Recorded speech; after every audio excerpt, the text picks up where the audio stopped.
देखिए, मैंने आपको पहले ही कहा था कि इनका ख्याल रखिए, वरना मौसम बदलते ही इनकी तबीयत और खराब हो जाएगी। जी, अब मैं क्या करूं डॉक्टर साहब? तुम बस इनका ख्याल रखो। इन्हें गर्मी बर्दाश्त नहीं होती है, तो कोशिश करो कि कोई एसी या कूलर वगैरह खरीद लो। डॉक्टर ये कहकर चला जाता है। कमल वहाँ खड़े होकर रोने लगता है। कमल एक बहुत ही गरीब इंसान था। मजदूरी कर कर वो अपने घर का खर्चा चलाता था। कमल के घर में उसकी माँ और उसकी बीवी ही रहती थी। कमल की माँ को गर्मी बिल्कुल बर्दाश्त नहीं थी। गर्मी पड़ने की वजह से उसके हाथ पांव सूज जाते थे और जिस्म पर अजीब से धब्बे बन जाते थे। बढ़ती उम्र के साथ कमल की माँ की तबीयत और खराब होती जा रही थी। बस कीजिए, आप इस तरह रोइए मत। रो नहीं तो और क्या करूं पल्लवी? क्या बताऊं डॉक्टर साहब को कि अपनी माँ के लिए एसी तो छोड़ो, एक कूलर तक खरीदने की औकात नहीं है मेरी।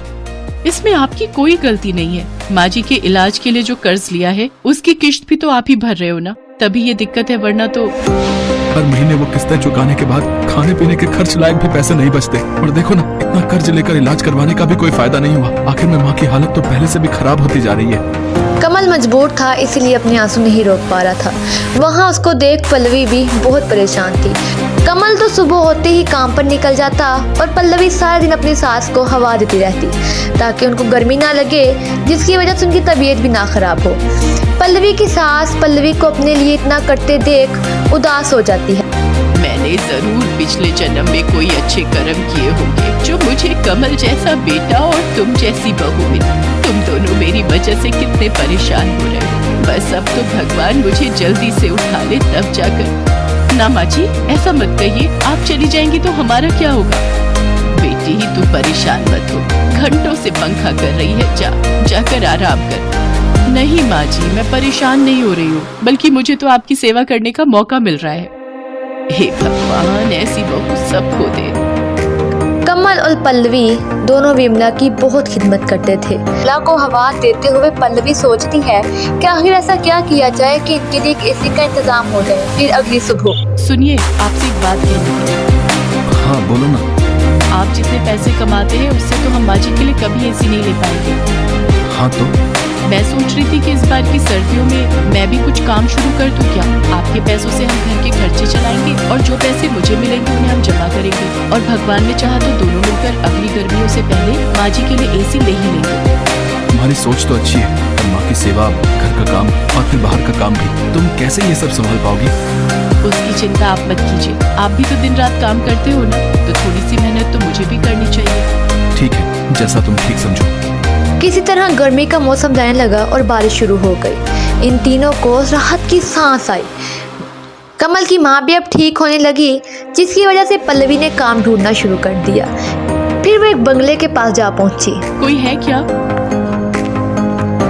जी हाँ, बताइए। भैया, मैं काम ढूंढ रही हूँ। कैसा काम? कैसा भी, झाड़ू बर्तन वगैरह। ओह हाँ, है ना। एक्चुअली मुझे भी एक मेड की तलाश है। तो आपने पहले कहीं काम किया है ना?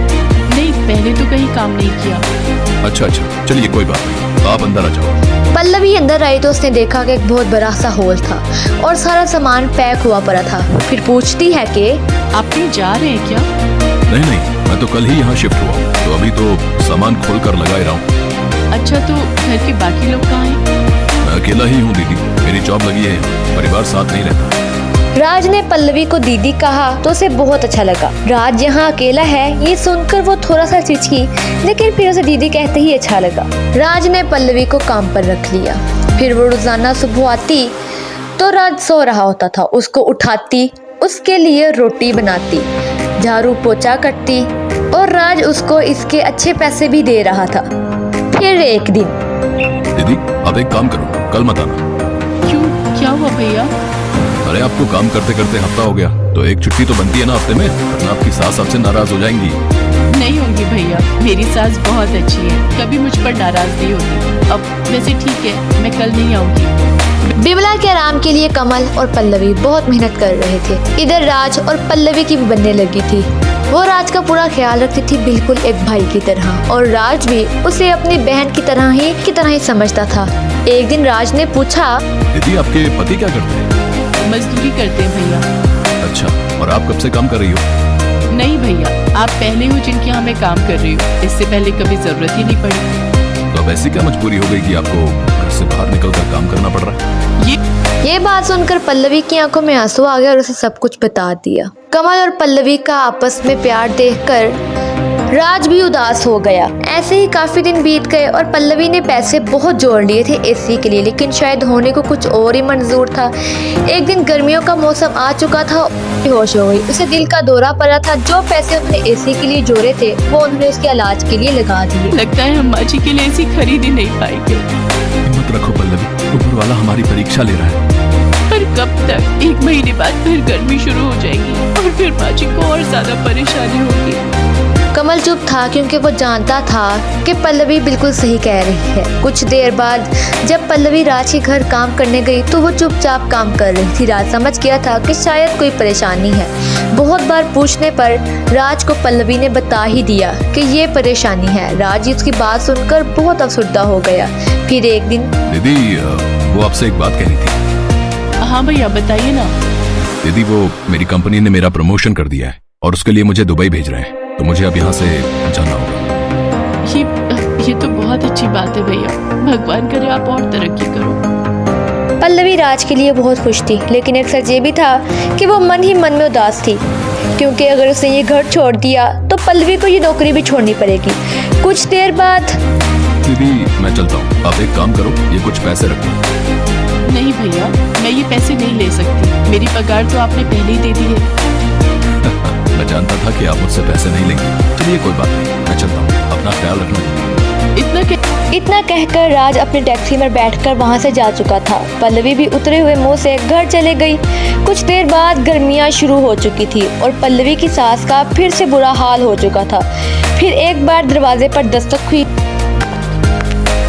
जी बताइए। मैडम आपका कोरियर है और ये एक चिट्ठी भी है। नहीं भैया, आपको कोई गलतफहमी हुई है। ये इतना बड़ा डिब्बा हमारा नहीं हो सकता और हमें कोई कुछ क्यों भेजेगा? नहीं मैडम, ये आपका ही है। देखिए आपके घर का ही पता लिखा है यहाँ पर। कोरियर की बात सच थी। पल्लवी को कुछ समझ नहीं आ रहा था। जब पल्लवी ने वो डब्बा खोला तो उसके अंदर बिल्कुल नया एसी था। पल्लवी देखकर बहुत हैरान हुई। पल्लवी को ये एसी राज ने भेजा था। राज की चिट्ठी पढ़ते हुए पल्लवी बहुत रोने लगी और मन ही मन वो राज को दुआएं देती जा रही थी।